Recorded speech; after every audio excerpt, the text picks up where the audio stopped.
Chicago, 2011. A cop is murdered. Police and prosecutors swear they have the trigger man. He swears he didn't do it.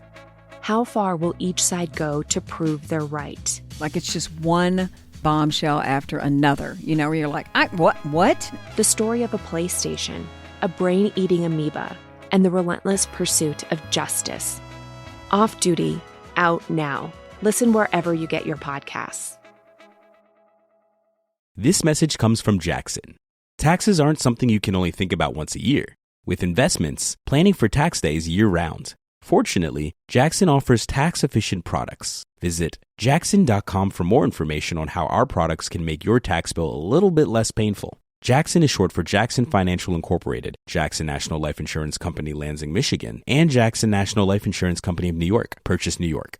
Howdy, howdy, ho, and welcome to Fantasy Fan Fellas. I'm Hayden, producer of the Fantasy Fangirls podcast and your resident lover of all things Sanderson. And I'm Steven, your bookish internet goofball, but you can call me the Smash Daddy. And we are currently deep diving Brandon Sanderson's fantasy epic, Mistborn. But here's the catch. Steven here has not read Mistborn before. That's right, hey. So each week, you'll get my unfiltered, raw reactions to every single chapter. And along the way, we'll do character deep dives, magic explainers, and Steven will even try to guess what's next. Spoiler alert, he'll be wrong. Newsflash, I'm never wrong. Episodes come out every Wednesday, and you can find Fantasy Fan Fellas wherever you get your podcasts. Hello and welcome back to the Psych Legal Pop Podcast. This is a podcast where we talk about popular culture through the lens of an attorney and a therapist. I'm the therapist, Tess Brigham. And I'm Brooke Brigham. I'm the attorney. And we are back today with Seeking Sister Wife, Season 5, Episode 2. I did not write down the title. The title is Seeking Danielle Davis. Yes. When we have to write Danielle Davis, because there's two Danielles, in case someone's confused. Yeah. But yes, this entire episode, I mean, we got a lot of stories, but the big thing in the Davis family is Danielle is taken off. She is gone. Danielle made her escape. Yes. Well, yeah, this is okay. Did you want to start with the Davises? Or? Well, sure, we can start there. Or I had sort of I had an overall thought about the show, and now it's truly left me. I think it was probably about Garrick, and he's another man, yeah, just about Garrick. And God, Garrick's never met a tank top that he didn't want to just take his clothes off and put that tank top on. Yeah, regardless of the weather. Yes, regardless of, I don't know, formal interview on TV or the weather or, your wife's a little bit more dressed up, but you're going to wear a white tank top. And I just get the sense that, he loves a 3-pack of he's got so many of those Target 3-pack, black, white, gray, Hanes. Yeah. And boy, he just uses them for everything. Yep. He loves it. Yes. Well, we could start there. Which family do we want to start with? Even though they weren't it was the Merrifields that were sort of, I have the most notes for. Oh, well, I don't know. Let's start with the Davises. Okay, we can do let's that. start with the Davises. Okay. All right. So, first scene. Oh God, this first scene was the best to me because Nick is in the kitchen holding little Vera. And he's dressed he's got like this pink dress shirt and a pink and black tie and dress pants. Doesn't have a suit jacket, but he's very dressed up. Yeah, he is dressed what they would call business casual or upscale business casual. Yeah, it's basically a suit without the jacket. I mean, the tie. I think he has some cufflinks on. I was thinking like, oh, where is he going? I assumed he was going somewhere. Yeah, you're right. He's got the cufflinks and he's got the little tie clips. And I think he's got a necklace too. Wasn't there a necklace with a big pendant in the middle? It was going on. It was a look. It was a look. And, oh, Nick, did you get a job? Yes. No. Because parenting is serious business. Yeah. And because it's so serious, that's why he wears a suit. He says he's kidding me here. Dressing for the part or something like that. And it's like, this makes no sense. And then later he tells Jen that they went to the park. And I'm thinking, well, you went to the park in that outfit? Yeah. He wants the other people to think like, oh, this guy's here on his lunch break or something. Yeah. I don't know. What are you thinking? What a great dad. He, he goes home and gets his kid on his lunch break and takes her to the park. I don't know. I doubt they went to the park, but I don't know. He does say he loves being a dad. Mm-hmm. He genuinely seems to, love his daughter very much. But this scene seemed very like either the producers told him he and Jen needed to have it, or it was very staged, or maybe they had it after Danielle left and they have to say, well, we need some prep. A little bit. We need a scene here. That's true. I thought of that too. I thought, well, when was this shot? Because then Jen comes home from work, I guess. And, it's like, oh, how was your day? Went to the park, da, da, da, da. And then they immediately start talking about Danielle. Yes. About how Danielle is just not sure how she feels about, growing the family. And Jen's like, yeah, she's really going to have to decide if this life is for her. And it's like, okay, oh boy, what's coming? Mm-hmm. Which I don't know. I don't feel... I mean, basically, it seems like the back and forth is that Nick and Jen and April all feel like, hey, Danielle, and I obviously haven't watched I feel like I need to watch these earlier seasons now, but it seems like they said to her, hey, if you want to be part of our family, you've got to recognize that we're going to keep bringing women in. Mm-hmm. And so they feel like, hey, she knew the deal. But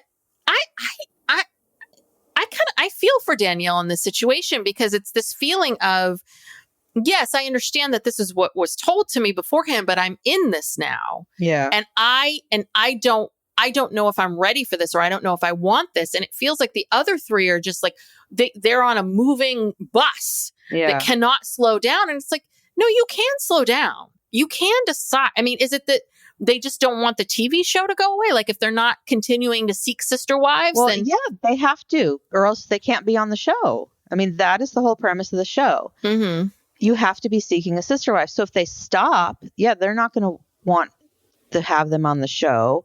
But also, I think you should watch last season when Danielle, comes into the family. She looked so shell-shocked and like a deer in headlights the whole time.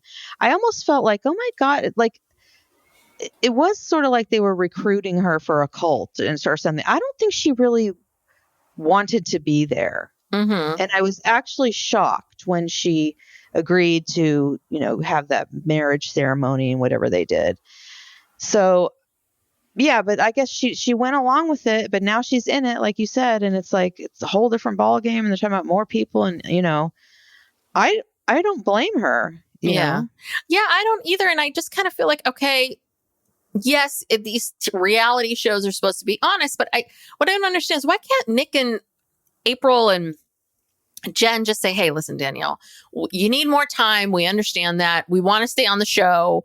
Can we just perfunctory go through the motions and do this? But it doesn't sound like they ever said anything like that to her.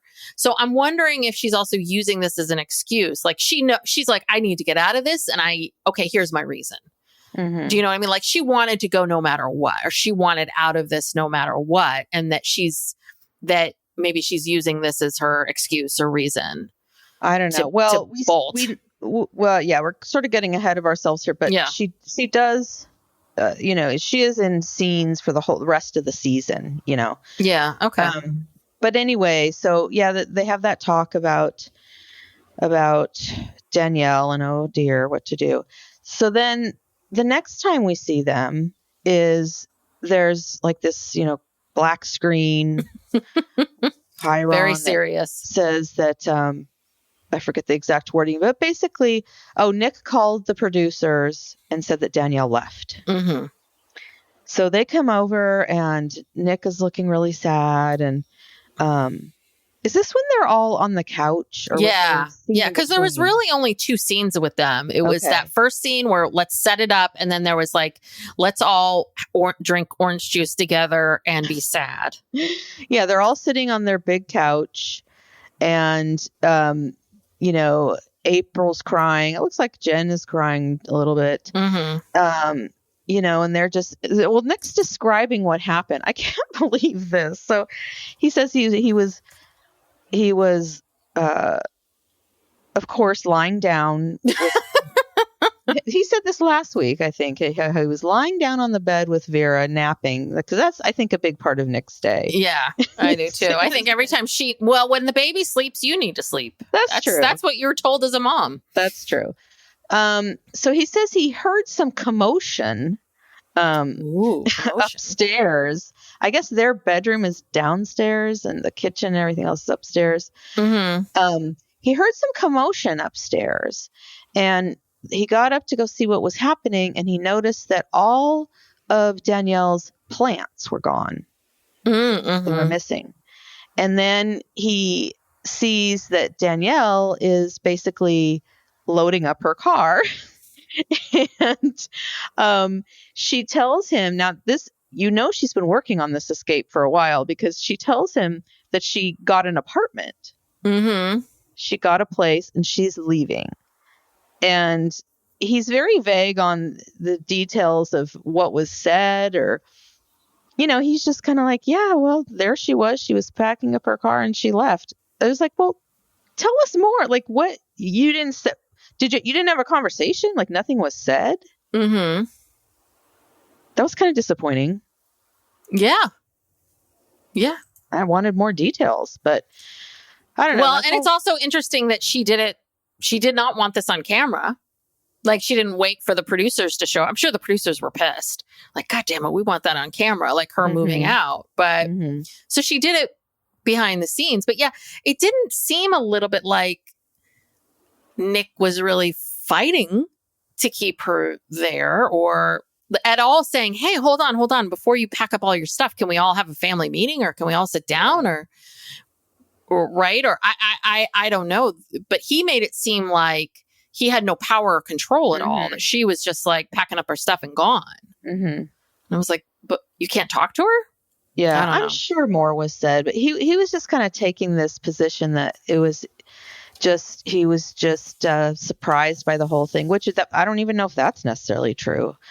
Who knows? It's hard to tell. When they're all gathered around, apparently, and then Danielle texts April, I guess, and sends her a text and just saying, goodbye, and I need to figure some things out.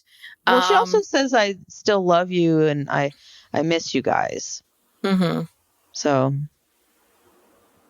Yeah, my note on this was, I just felt like, I get that they need to keep seeking sister wives for the show, but like, if you really love her, then why aren't you going to her saying, if this was her issue, why aren't you going to her and saying, okay, yeah, we'll slow down. We're sorry. Like, yeah, we'll wait till you're comfortable, or what needs to happen when you're comfortable, or, okay, let's give it a year, or anything. It's like, if you love this person, you love her, but you're not willing to listen to her or change anything or take her thoughts or feelings into consideration. Well, yeah, the more we talk about this, the more I think this might be completely fake. Really? Yeah, because they'll use this as an excuse.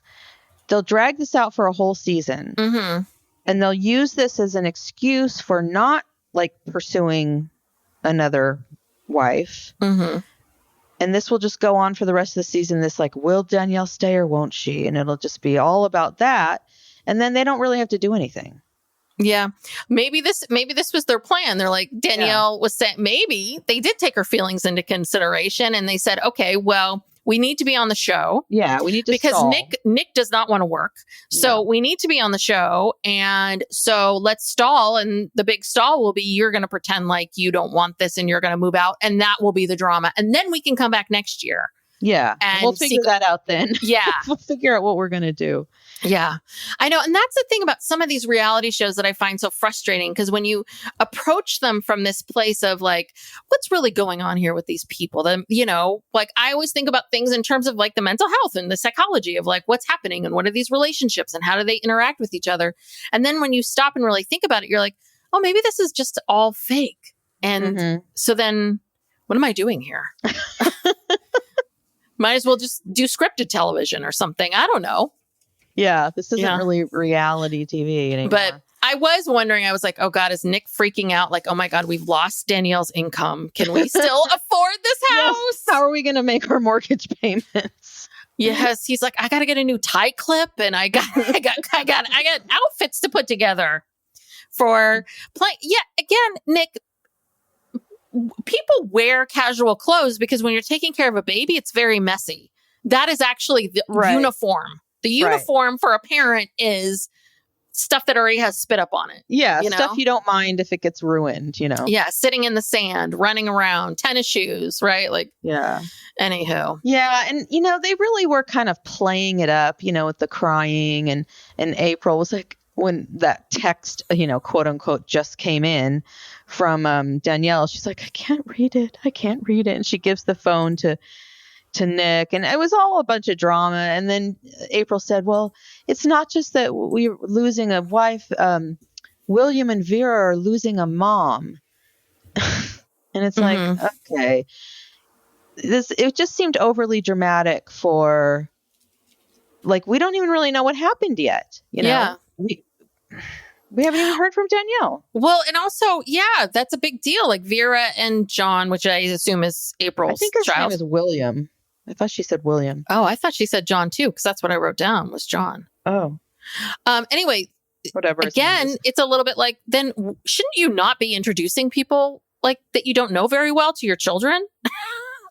Right? It's this attitude of like, Danielle is to blame. And it's like, well, maybe you as the parent should probably maybe not introduce your children. Yeah, anyway, I don't. Yeah. Well, whatever. Yeah. This family, they'll do and say anything to stay on TV. Yeah. So, well, next is, should we do the Salahuddin family? I'm sorry, I keep butchering their names because it was very quick. Yeah. Well, they haven't moved from the kitchen table. They're still eating dinner. Yes. It's still been eating 2 weeks of eating dinner. Mom, they're still eating those green beans. This is pretty boring. And it's basically the same conversation. They're still talking about.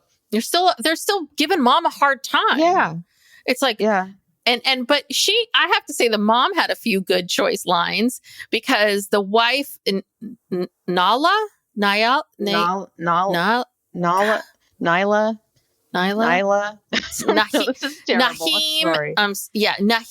and Nailah.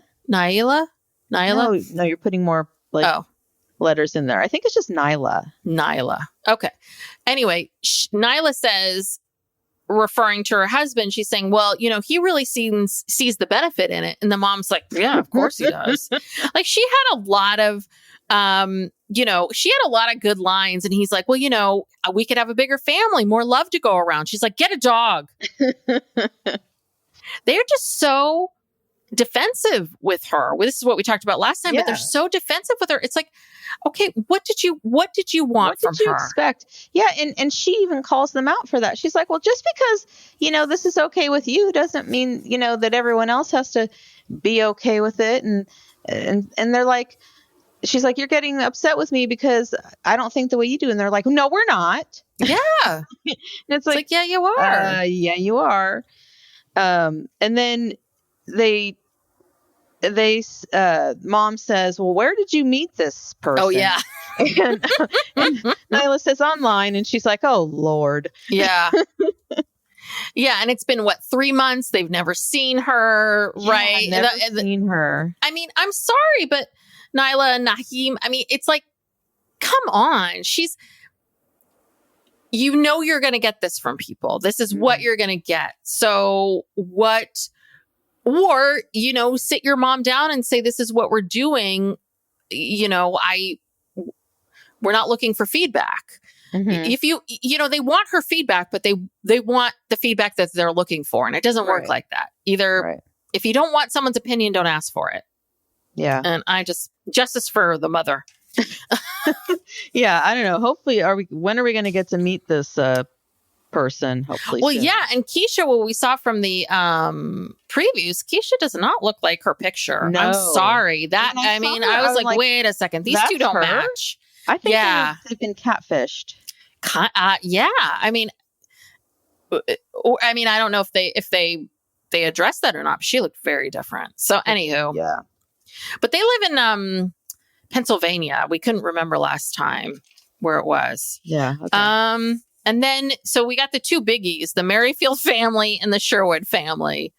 Oh, boy. Which Okay, one do you want to let's do start the with? Sherwoods. The Sherwood, Ashley, and Shane.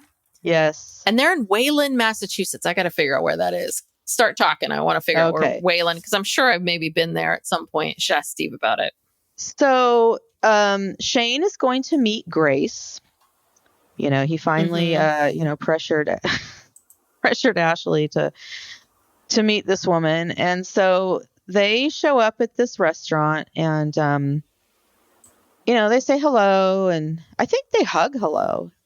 They do. So, okay. Wayland is west of Boston, not that far. There's a bunch of these towns. There's like Watertown, Waltham, Weston, Wayland. There's a lot of these. And so, yeah, but they're not far from Boston. Okay. I just need to get my bearings. Thank you. So, so they sit down and, to break the ice, Shane asks Grace about her first kiss. Yeah, I thought that was a weird place to start. And you know what else I thought was kind of interesting, though I don't know if the producers told them. When Ashley and Shane came in, Ashley sat next to Grace. Yeah. That was interesting. And then he sat across. I was like, oh, that's okay. I mean, that might have been just for filming, but I was like, if not, I was like, that's an interesting place to be. But yeah, I felt like both of these people had chips on their shoulder before they met. Oh, yeah.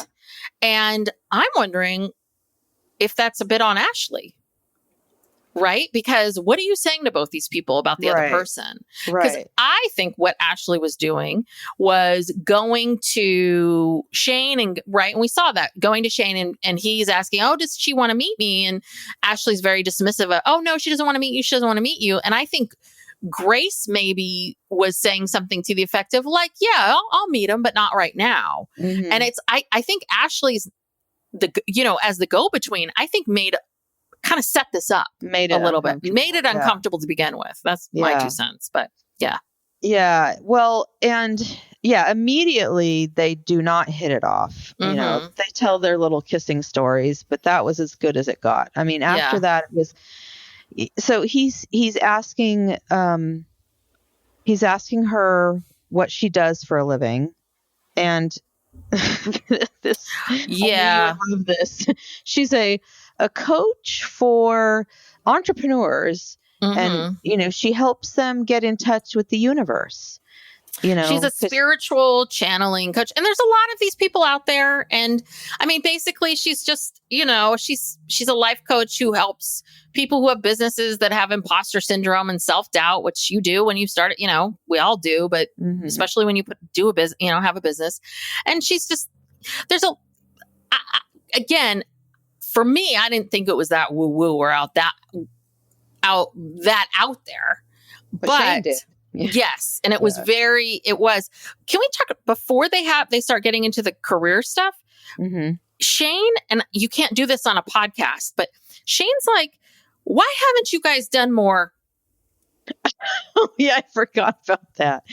Like, why haven't you done, have you guys why aren't you guys being sexual? Basically? Yeah, basically, why aren't you doing it? But he can't say having sex. So he's like, watch my hand gestures here. He's taking his hands and then sort of putting them together and moving them around. But the best is that he's not even using the universal gestures that people would know what he's saying. Basically, he's just mushing he's mushing space together with his hands. And you're like, is this how Shane is in bed?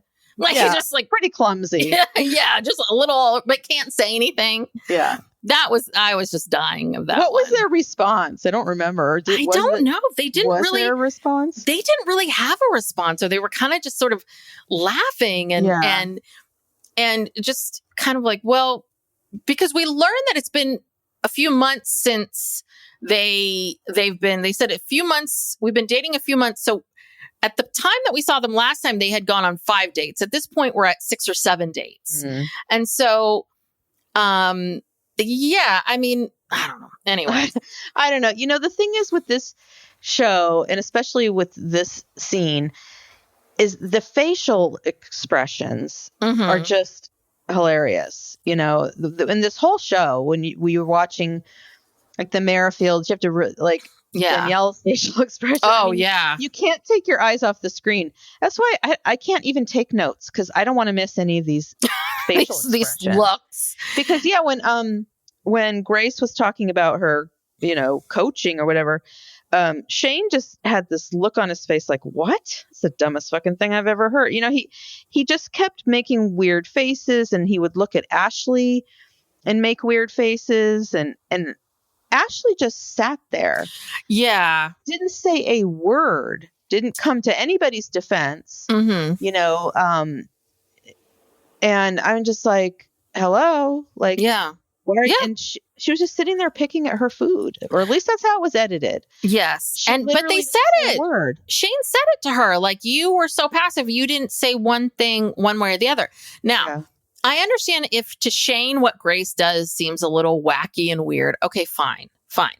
But again, for both he and Grace, like, you two were looking for something to dislike about the other person. I mean, Shane, you could have very easily asked some follow-up questions or learned more about it, or said, you know, hey, that's not something, you know, that's new to me, or that's not something I've ever thought about. But Shane just came out from this place of like, that's weird. I don't like that. Yeah. And it's a little bit like, it's just rude. Was ready to hate her. And and he found something right out of the gate. Yes. That he could use. And she was ready. And you know what? Grace thinks he's a simpleton. Grace thinks that he's beneath her. Yeah. And Grace thinks that this guy's an idiot. And I bet you anything. And that's what he picked up on. Right. Again, both of them, like I said, Ashley primed this for them to both come into this with a lot of preconceived ideas and notions. Neither one of them came in. And then sure enough, boom, the minute they each found a thread, they picked it. And there you go. And that's why it didn't work. And I'm with Shane on this one of like, you just sat there. You didn't say anything. And apparently the most shocking thing is Ashley's a psychiatrist. Oh my God. When I found that out, I was just like, what the fuck? Can you imagine you're watching Seeking Sister Wife and there's your psychiatrist? Yes. Is on this show? Yes. It's holy like, what hell. The what? Yeah. And and it made it even more interesting because he was coming at it from this place of like, you're a psychiatrist, you're rooted in science. Right. This seems very what's going on here. And then Grace is saying, yeah, when Ashley and I talked about this stuff, Ashley was totally into it. Ashley thought it was interesting. Ashley connected with it. Right. So again, Ashley's being one way with Grace and another way with Shane, saying one thing to her, saying the other, something else. My favorite was they all have full plates of food. And then Grace is like, well, I got to go. And all of a sudden I'm like, you have a full salad there. You've eaten 2 bites of your salad. Her gluten-free, vegan, soy-free salid. It looked like a bunch of lettuce with some onions in it. Yes, it looked I hate awful. Raw onions. Ugh, I cannot stand raw onions. I kept looking at those raw onions. And I'm like, huge amount of onions. They're like, well, this is all we got. That's going to pass those guidelines. But I don't know what, this Ashley, I look at her and I feel like she is crazy. Like crazy is a very general thing, but there's something wrong with her.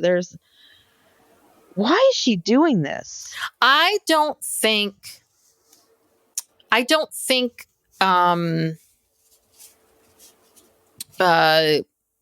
Ashley really knows. How do I say this? Because it's not something where I'm an expert on this either, but I don't think she really understands what it means to be married to someone and then also have this separate relationship and to add someone to have a sister wife or to add someone into your life. Like, I don't think Ashley's spent a lot of time really thinking about this, thinking about the dynamics of it, thinking about what all of this means. And for a psychiatrist whose job it is to be mindful and thoughtful of people and their feelings and emotions, it's even more outrageous that she is not seeing or even being thoughtful on her end of, oh, okay, Shane's my husband. How do I talk to him? I want to date this woman. How do I talk to her? How do I connect the two of them together? Like, she has a lot of unhealthy habits and a lot of unhealthy behaviors that she technically should have more awareness of. Yeah. Psych Legal Pop will be right back after these messages. Hey there, it's Tess Brigham, the therapist half of Psych Legal Pop. In addition to being a therapist, I'm also a coach, speaker, and author. And if you go to my website, you'll find courses, ebooks, and worksheets for sale. If you're feeling a bit lost, overwhelmed by life's twists and turns, or you're just simply stuck, I've got you covered. Head over to my website, www.tessbrigham.com, for courses, ebooks, and worksheets tailored to help you unlock your true potential. From relationship struggles to career transitions, I'm here to guide you every step of the way. So stop looking outside of yourself at friends, family, social media for the answers. The answers to all your questions are inside of you. My products and services are the first step in uncovering your true you. Chicago, 2011. A cop is murdered. Police and prosecutors swear they have the trigger man. He swears he didn't do it. How far will each side go to prove they're right? Like it's just one bombshell after another, where you're like, what? The story of a PlayStation, a brain-eating amoeba, and the relentless pursuit of justice.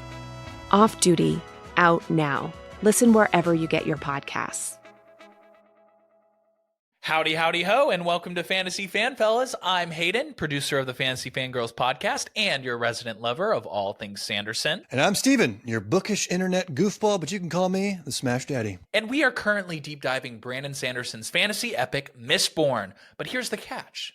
Steven here has not read Mistborn before. That's right, hey. So each week, you'll get my unfiltered, raw reactions to every single chapter. And along the way, we'll do character deep dives, magic explainers, and Steven will even try to guess what's next. Spoiler alert, he'll be wrong. Newsflash, I'm never wrong. Episodes come out every Wednesday, and you can find Fantasy Fan Fellas wherever you get your podcasts. So, though I do want to say on Shane, I do feel like Shane was projecting a lot onto Grace, right? Because he was like, she was so full of herself. It was so awkward. And he then gets into this whole thing of Grace doesn't want to know me. And, her big plan is that she's going to try to go in there and make Ashley not want to be with me. And like Shane's going down his own personal rabbit hole kind of stuff. Like, he's projected this whole idea of what's going to happen onto Grace, which is very unfair, even though maybe Grace was kind of, was a little standoffish with him and hurt by him. But at the same time, this is just, it's like perplexing to watch because all of you think you know what you're talking about or what's happening here, but there's all these other layers of what's happening. And everyone walked in with these preconceived ideas and they're all projecting onto each other. And then you've got Ashley, who's the glue, who's not taking care of anybody. No, she's just sitting there. And then she's there with Shane and she's like, yeah, that was awkward. I am rethinking the relationship with Grace. It's like, well, what are you going to go tell Grace after this? Yeah. I just don't trust you. I know. I wonder if we'll ever see Grace again. I mean, honestly, after that, she might just be like, I'm out. Like, I don't think she's madly in love with Ashley. I think she's just, I don't know what she's doing. Well, but the other thing was that Shane says, well, it's a no from me. And Ashley takes the attitude of like, okay, I'll take that into consideration. It's like, well, hold on a second. Yeah. The whole idea of these kinds of relationships and what you told us was that everybody has to be on the same page, that you're not going to bring someone, you're not going to bring someone in that I'm saying no to. So the minute. Yeah, what, you're going to live with this person who you can't stand? I mean, come on. Well, and also the minute Shane said no, shouldn't that be Ashley's no too? Right? I mean, yeah, I mean, I don't. Yeah, it has to be a mutual. but she's not. thing. But she's not doing that. She's hemming and hawing. I don't know. I don't know. These two have not thought this through. No, at all. She doesn't know. She doesn't know what she wants. I don't know. She's honestly infuriating to me. Yeah, honestly. I think Ashley married this guy and I think immediately regretted it and has been trying to figure out how do I stay in this marriage and not be a horrible person and also rip my children away from this person, right? And get what I want. That's my 2 cents. I just don't think she's in love with him. Yeah, I really don't. know. Well, then why did she have 2 kids with him? Well, it's like boom, boom, boom. You know, I think that she thought this is what she wanted. Then you're there. This happens to a lot of people, right? You think, because no one knows what marriage is until you get into it. But and you think you want it. She had said that she started thinking that she was bisexual in 2021. Mm-hmm. Okay, so which means that right around the time that she got married, I guess, she was already having these feelings. So, obviously Shane is not going to be supportive, or when she married him, at least. It's not like if she went to him and said, yeah, I'll marry you, but just to let you know, like, I'm bisexual and I'm probably going to want to have relationships with other women. I don't think he would have married her.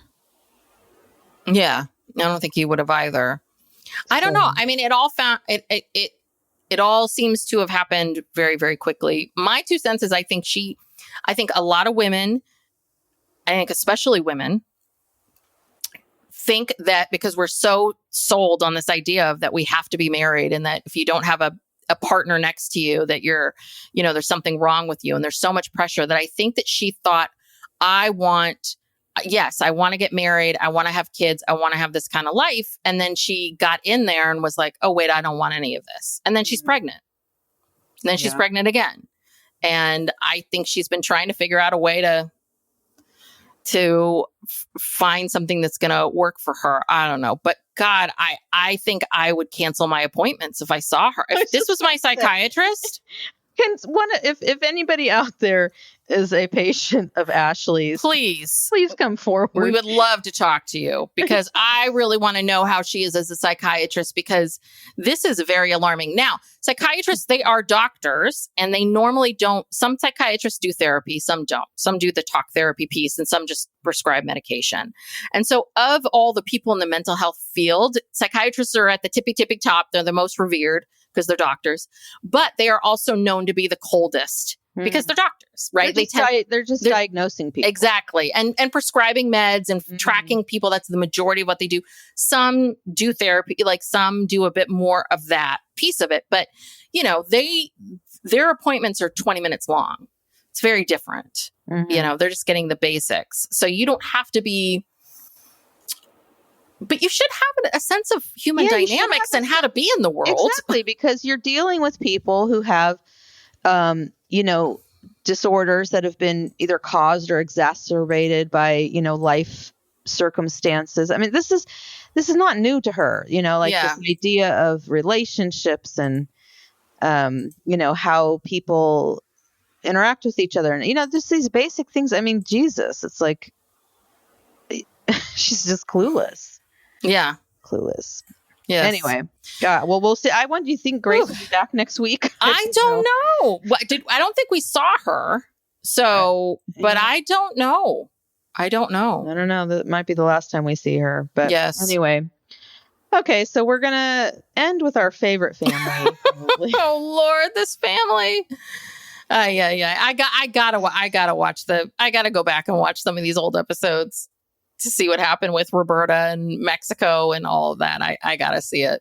Yeah, well, it's kind of like the same thing that's happening now. So we start out with where we left off last week, where Danielle and Samantha are gardening, and Garrick and Sam are, looking at construction or whatever, talking. And, it's Sam and Samantha just going, what? Oh my God. Really? Are you serious? What, because, they're outlining their plan for, they're going to go to Mexico to meet up with Nathalia, and, Sam and Samantha are just like, no, again, no, Yeah. just what are you doing? And, they're kind of smiling as they're saying all this stuff, but you can tell that they really are just like, this is crazy. Mm-hmm. Yeah. So this is 3 or 4 months after the Roberta stuff. Is this the timeline? Well, I don't know in terms of filming, when they started filming again. Well, no, they've been talking to Nathalia for 4 months. Got it. So the Roberta stuff must have happened just like a year ago. Okay. Yeah. Okay. Roughly, maybe a little bit more, because I don't know when these things are filmed, but it was last season. Mm-hmm. The last season of Seeking Sister Wives. So maybe a little less than a year, but yeah, I mean, I don't even know where to start with these people. Like, this whole thing about Garrick wants to get engaged. Yeah. He's like, well, if everything goes well, I'm going to propose. And I have to say that the brother-in-law kind of called him on some stuff, because he's like, I don't like how this is all affecting my sister. Yeah, that's his sister. And Garrick is taking this attitude of like, well, I didn't hurt her. I wasn't the one that broke up with him. And it's like, but the brother-in-law's like, but you can prevent the pain. Mm-hmm. You can make a choice. Like, but you make better choices. Yeah, make better choices, Garrick. Like, you could maybe stop this and tell God, as he's telling you these thoughts, no, God, I don't want to hurt Danielle, my wife.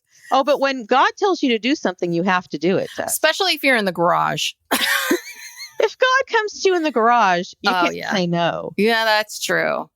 That is true. Very, very true. But I was like, God, thank God the brother-in-law at least is kind of pushing a little bit of like, but Garrick doesn't listen. No, they don't. And I think that's what they know. I think Sam and Samantha, I feel for them, because I think they're in this weird position of, I don't want to seem like a nutter on TV, but I also feel like I need to be honest with you. But at the same time, I don't know how much do I say to you, because you don't listen to me. Yeah, so what anyway. So what attitude do I take in this moment in time? And I love all these people that go to their family members and tell them these things. And then they're so infuriated because the family member doesn't quite understand it. And again, what kind of reaction? Again, people are allowed to do what they want to do, but you can't be mad at people for their reactions. You just can't. They have the right to think what they want to think. Well, yeah, Garrick, he's not having any of it. He has bought a ring, because it first started out like when they first started talking about going to see Nathalia or going to meet her. They've never even met her. Mm-hmm. They don't even speak the same language. They have to use that interpreter app. So they have to have 2 phones going. Yes. One for the FaceTime, one for the app. Mm-hmm. And basically Garrick it started out like, well, if things go well, we might propose, or we'll see what happens. But over the progression of, it's only been a couple episodes, but now he is going to propose. Yeah. And he does have a ring. If everything goes well. And I don't know, what does that mean? What does that well. mean? Goes well. Yeah. Garrick's like, I've got my ring. I've got 14 tank tops. Yeah. And I'm ready to go. I'm ready for Mexico. He's ready. Yeah. And they even talked about like not being intimate with her right away. Well, that was a hard no from Garrick. I almost think that he wants to propose just so he can bang this woman. Yes, it is. It's exactly not feel bad about it. Yes, exactly. He wants to, that's exactly why he wants to propose. That's why he wants to bring the ring. And what it means is, what he's really saying is, if everything goes well, if I'm attracted to her, if I'm still attracted to her and she's willing to bang me, I'm going to propose. And then we can get this show on the road. Right. And I also wonder if do you think Garrick even wants these women to come to the U.S. Like, I wonder if this is Garrick's kink. Is He's this just gonna keep doing this? Is this thing, right? Like, because ultimately he gets to sleep with other, he gets to court her and then he gets to sleep with her. And then it's like, okay, peace out. Yeah. Right. I mean, he acts like he was so hurt by Roberta, but he sure did bounce back rather quickly and, go back to the same well of, Brazilian women. I don't know where he finds these women. And another thing that, Sam called him out on, because, Garrick's trying to say what a great person Nathalia is. And Sam says, well, does she work? And he says, oh, well, she just graduated from law school. And Sam says, yeah, but does she work? Does she have a job? He's like, well, no, not yet. And then he says, but I haven't given her any money. It wasn't like Roberta. I haven't given her any money. And then Sam says, well, who's paying for her to come to Mexico? And he said, I'm paying for it. He's like, well, you are giving her money. Yeah. I mean, yeah, the Sam was trying. I mean, yes. No, he was. He really was. He was trying. He was trying to I think the best he could have, which was to kind of like, well, hold on a second. Like, you're saying one thing, but really, is that really the truth? I mean, he was saying it to the best of his ability. So, and I also wonder, so do you think that he keeps picking, well, obviously he has a type. Like Garrick loves a woman from Brazil. But I also wonder, right, like, you're not living out in the middle of nowhere. Like, why can't you go into town? Why can't the two of you go into town? Or why can't you put an ad somewhere? There's not women like that in their town. And like you said, it's a kink. It's the fact that she is from Brazil. And the fact that he doesn't really have to talk to her, because they don't speak the same language. So their conversations have to be, Oh, Nathalia, I forgot my phone. Let's just speak the language of love. And I think he just is swept up in this. It's like a fantasy. Yeah. Well, I also wonder if he's attracted to these women. I mean, this comes up a lot in the 90 Day Fiancé world, which is, do you want a woman from Brazil who's coming to this country because you want control. Power, all of this stuff over her? Like, would you be, is that why you're not putting things out there in your town and saying, hey, because I'm sure there's Latin women near him. They don't want him. And I guess that's true too. A hot Latin woman living in America does not want Garrick Merrifield. She doesn't. Okay, you're right. And that's the thing with the 90 Day Fiancé. It's the same thing.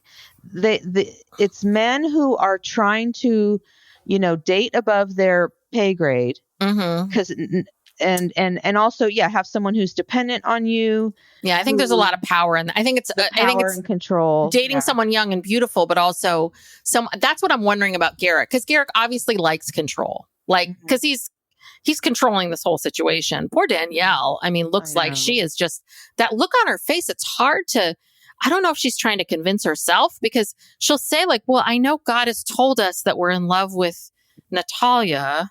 Like, God wants us to be with Nathalia, right? Yes. But I love Garrick. Yeah. Did you say this already? When Garrick said, if God tells you to do something, you do it. Yeah. God tells you. And so this was my favorite story. God came to Garrick and Danielle in the garage, and Garrick asked God about Nathalia. And then God showed up. He felt a sense of peace, of joy, of love. It flowed. Kind of a wind. And I'm like, are you sure that's not just horniness? Like, you just felt like you thought about Nathalia and you're like, yes, I want this woman to be with us. And I felt a wind, this feeling come over me. And that drives me crazy. When, God, it's like, just say you want this. Yeah. Well, and Danielle, I don't know if she's brainwashed or she's halfway bought into this. And it's interesting when they're on the couch doing their interviews, that when she's speaking, he's always looking directly at her, like staring at her, almost like telegraphing, like, okay, say what we rehearsed, say what we rehearsed. And then the minute she stops talking, he turns his head back, and looks straight ahead. Yeah. It's really creepy, like really, really creepy. Oh, and then after Sam and Samantha leave, they're sitting out in their patio, and Danielle again kind of tries to say, well, maybe we shouldn't be, going so fast with Nathalia. We don't want this to happen again. And you were so hurt and devastated, and it was terrible. Maybe we should wait and get to know her, and maybe not be intimate with her right away. And that's when Garrick was just like, no. When God tells you to do something, you have to do it. Yeah, well, but then Danielle's saying something to the effect of like, well, my gut is telling me to wait, or definitely wait to propose. So why can't Danielle just say, God is telling me? Yeah, God told me. God told me that we need to wait. Like, I'm just like, why don't you just say that? Because this whole God thing, it's like, no, your gut, your instincts, your belief, like this is what's driving each of you. So just say that. But God, he's got a tremendous amount of power over Danielle. She's just willing to just go right along. I know. I mean, even though she looks like a deer in headlights and she does not want to go and do this. And then they bring their kids. Oh, God. So I guess Solomon and Jeremiah, which are is King Solomon, is that it? Solomon? These are very biblical names, right? Well, yeah. Well, there is a Solomon in the Bible. So they're going to Mexico, but they're not going to go to Cabo. They're going to go to Cancun. Right. Because Cabo is where Roberta. Yes. That's her city. Yeah, that's where she is. So we're going to go to Cancun. So they drag their poor kids, these two boys who I just really feel for, with them. And then we see them, they get to Mexico and we see another black screen thing. And the producers at 5:45 a.m., producers are called into Garrick's room.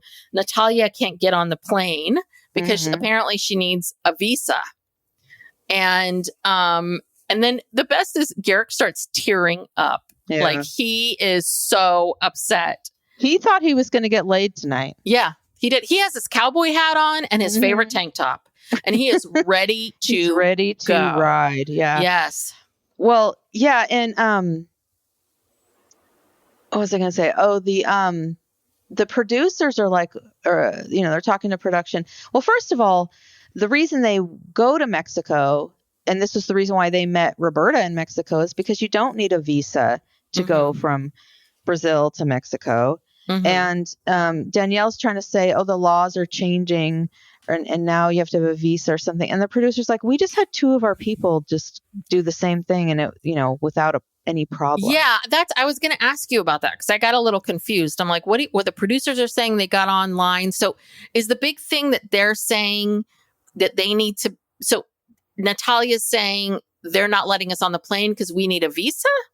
And then the producers are saying, oh, well, it's a simple, if you do, it's a simple application. We just applied.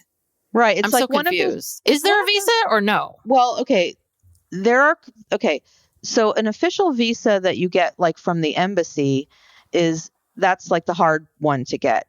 Some countries require you to basically, it's not really a visa. It's just kind of like they require you to register online. They're doing this. They're supposed to start this in the European Union. They haven't rolled it out yet. They keep delaying it. But it's basically a thing like if an American or people from, certain countries that normally didn't have to have a visa before, you just go online and you register like who you are, you're coming into the country, what you're doing, and you pay like $10. Ah, got it. It's like a way for them to make money. So I think it's something like that. And yeah, and that's why the producer was like, well, our people just did it. And that's what they did. They went online or whatever and registered and, were able to get on the plane.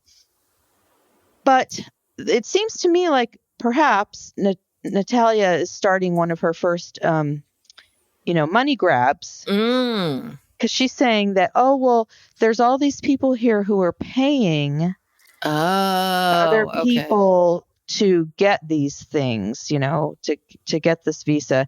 I bet you next episode, like there's going to be something where like, yeah, Garrick has to wire $1,000 to them so they can pay these people to get, I mean, something's not right, Well, yeah. The other thing too is, was Nathalia at the airport or not? Like, how far does the scam go for her? Yeah. Right. Did she go all the way to the airport and go, okay, now we need to call and we need to claim this. And then I'm going to tell them it's $1,000 and then it's going to be this, this, and this. Or is she at home and then in the background just be like, flight, now boarding. Well, it would have to be in Spanish. Portuguese. Sorry. See, I don't even know. Garrick and Danielle wouldn't know, but like, in the background, like calling flight, right? Yeah. I mean, how far did she scam them? That's my question. I don't know. Something's fishy. And yeah. And Garrick's crying. He's full on crying at this point. And, they're just saying, I don't understand. But we know that there are scenes. I think she eventually gets there. There have been scenes, from upcoming episodes where she's there with them in person. Yeah. Talking, so she makes it. It all works itself out. Who knows how much Garrick... Her mom's getting a free trip too. Yes. So who knows?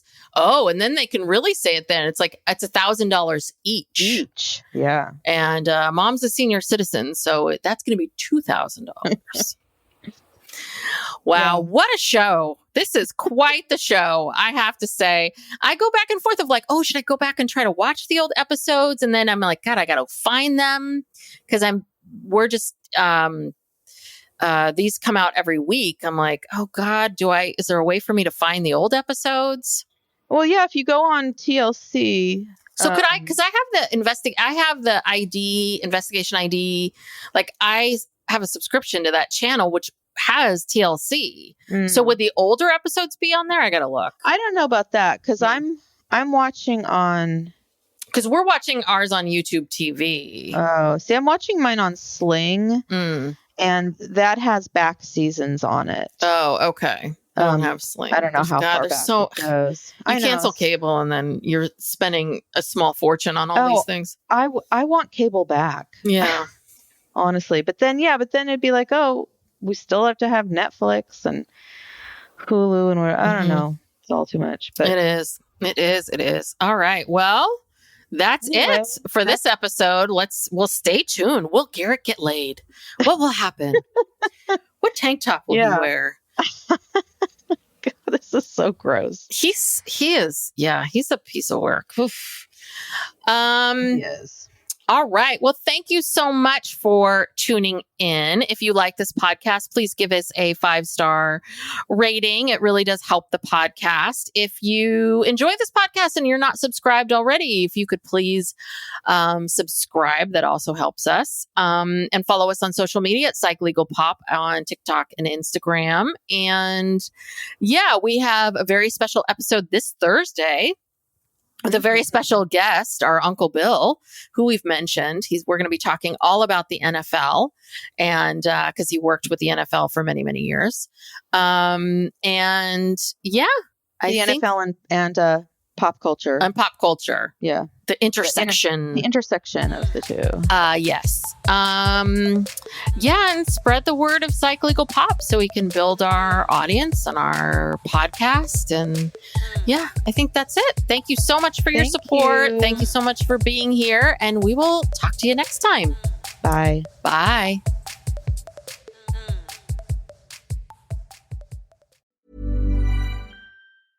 Howdy, howdy, ho, and welcome to Fantasy Fan Fellas. I'm Hayden, producer of the Fantasy Fangirls podcast and your resident lover of all things Sanderson. And I'm Steven, your bookish internet goofball, but you can call me the Smash Daddy. And we are currently deep diving Brandon Sanderson's fantasy epic, Mistborn. But here's the catch. Steven here has not read Mistborn before. That's right, hey. So each week, you'll get my unfiltered, raw reactions to every single chapter. And along the way, we'll do character deep dives, magic explainers, and Steven will even try to guess what's next. Spoiler alert, he'll be wrong. Newsflash, I'm never wrong. Episodes come out every Wednesday, and you can find Fantasy Fanfellows wherever you get your podcasts. Give me a mountain with lots to do. Give me the sunshine, give me a dew. Give me something simple and true. All I need is sunshine and a cool, refreshing Mountain Dew. So give me my good friends, give me a dew. Grab some friends and an ice-cold Mountain Dew today. Mountain Dew.